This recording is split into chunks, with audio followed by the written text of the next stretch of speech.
ਕੋਕੋਮੋ ਨਾਲ carrom board ਖੇਲਣ ਦੇ ਆ, ਉਹ ਪੂਰੀ ਕੈਰਮ ਬੋਰਡ ਤੇ ਸੂਜੀ ਖਿਲ ਰਹੀ। ਯਾਰ ਬਾਤ ਤੇਰੇ ਨਜ਼ਰੀਆ ਤੇ ਥਿਊਰੀ ਕੀ ਹੈ ਯਾਰ? ਯਾਰ ਟੋਪੀ ਵਾਲੇ ਰਸਤੇ ਥੱਲੇ ਐਨਕ ਰੱਖ ਕੇ ਕਹਿੰਦਾ ਹੁਣ ਸਹੀ ਲੱਗਣ ਡਿਆ।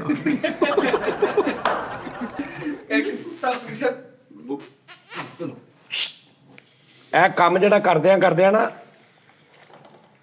ਤੁਸੀਂ ਥੱਕ ਵੀ ਸਕਦੇ, ਲੇਕਿਨ ਪੋਟਿਆਂ ਦਾ ਇੱਕ ਵਾਧਾ ਵਾ, ਜਿੰਨਾ ਮਰਜ਼ੀ ਇੰਜਨ ਕਰੀ ਜੋ ਟੁੱਟਦੇ ਨਹੀਂ। ਇਹ ਹੁਣ ਕਰ ਲਿਆ ਨਾ ਮੈਂ ਸਿਸਟਮ, ਮਤਲਬ ਲਾਈਕ ਇਹਨੂੰ ਕਹਿ ਲਓ ਤੁਸੀਂ ਕਿ ਮੈਂ ਰਚਾ ਲਿਆ ਸਿਰਕਾ ਤੇ ਨਮਕ, ਬਸ ਇੰਨਾ ਹੀ। ਤੁਸੀਂ ਇਹ ਦੋ ਚੀਜ਼ਾਂ ਹੀ ਪਾਉਣੀਆਂ, ਲੇਕਿਨ ਮੈਂ ਇੱਕ ਚੀਜ਼ ਪਾਈ ਉਹ ਮੈਂ ਤੁਹਾਨੂੰ ਨਹੀਂ ਦੱਸਣੀ, ਠੀਕ ਆ? ਉਸ ਤੋਂ ਬਾਅਦ ਹੁਣ ਇਹਦੇ 'ਚ ਤੁਸੀਂ ਸਿੱਟ ਲੈਣੀ ਆ ਨਾਲ ਹੀ ਵਿੱਚ ਕਲੇਜੀ। ਇੱਕ ਵਾਰੀ ਫੇਰ ਸੋਚ ਲਓ। ਕਲੇਜੀ ਸਿੱਟ ਕੇ ਇਹਦੇ ਉੱਤੇ ਤਾਜੀ ਤਾਂ ਕੋਟੇ ਨੂੰ ਮਸਾਲਾ ਲਾਇਆ, ਕਲੇਜੀਆਂ ਨੂੰ ਕਿਉਂ ਨਹੀਂ ਲਾਇਆ ਤਾਂ? ਇੱਕ ਚਮਚ ਤੁਸੀਂ ਹਲਦੀ ਦੀ ਪਾ ਲੈਣੀ ਆ,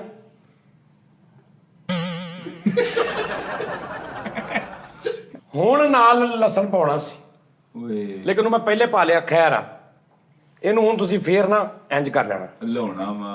ਇਹ ਨਿਜ਼ਾਮ ਕਰ ਲੈਣਾ, ਠੀਕ ਆ ਜੀ? ਫੇਰ ਚੁੰਡੀਆਂ ਵੱਢਣੀਆਂ ਸਾਲਾਂ ਨੂੰ। ਇਹ ਕਰ ਲਿਆ ਸਿਸਟਮ।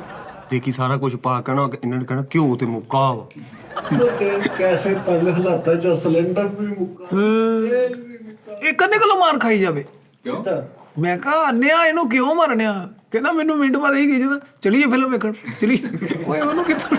ਇੱਕ ਕੁੱਤਾ ਪੁੱਛਣ ਮਾਰਨ ਲੱਗਾ, ਉਹਨੂੰ ਕਹਿੰਦਾ ਪਹਿਲੇ ਪਾਣੀ ਤਰੋਕ ਲਾ।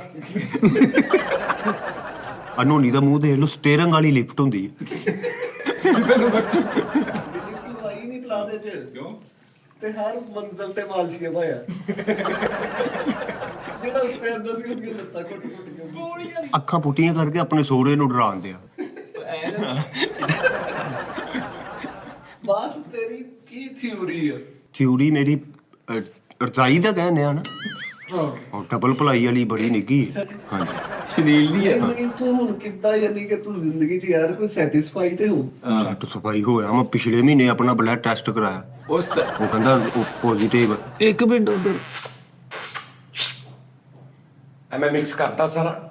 ਟਿਸ਼ੂ ਪਾਣ ਲੱਗੇ। ਸਭ ਤੋਂ ਪਹਿਲੇ ਨਹੀਂ, ਹੱਥ ਧੋ ਕੇ ਆਏ ਮੇਰੇ, ਹੱਥ ਚਿੱਟੇ ਹੋ ਗਏ ਹਲਦੀ ਨਾਲ। ਲਓ ਜੀ, ਹੁਣ ਤੁਸੀਂ ਉਹਨਾਂ ਦੀ ਬਕਵਾਸ ਸੁਣ ਲਓ ਥੋੜੀ। ਨੋਨੀ ਨੂੰ ਇੱਕ ਬੰਦਾ ਕਹਿੰਦਾ ਵੀ ਕੁੱਤਾ ਵੀ ਪੂਛਲ ਮਾਰ ਕੇ ਪੈਂਦਾ ਵਾ, ਤੇ ਉਹਨੂੰ ਆਪੇ ਕਰ ਲੈ, ਕਹਿੰਦਾ ਠੀਕ ਹੈ ਯਾਰ ਅਸੀਂ ਕੁੱਤੇ ਤੋਂ ਵੀ ਗਏ ਗੁਜ਼ਰੇ। ਬਸ ਬਸ ਨੋਨੀ ਨੂੰ ਕਿਸੇ ਨੇ ਕਿਹਾ ਕੁੱਤਾ ਵੀ ਪੂਛਲ ਮਾਰ ਕੇ ਬਹਿੰਦਾ ਵਾ, ਤੇ ਲੱਤ ਘੁਮਾ ਕੇ ਬਹਿਣ ਲੱਗ ਪਏ। ਯਾਰ ਅਬਾਸ ਨੂੰ ਕਿਸੇ ਨੇ ਕਿਹਾ ਕਿ ਕੁੱਤਾ ਵੀ ਪੂਛ ਮਾਰ ਕੇ ਪੈਂਦਾ, ਕਹਿੰਦਾ ਮੇਰਾ ਵੱਡਾ ਭਰਾ ਜਦੋਂ ਬੈਠਾ ਚਵਲ ਮਾਰ ਕੇ ਬੈਠਾ।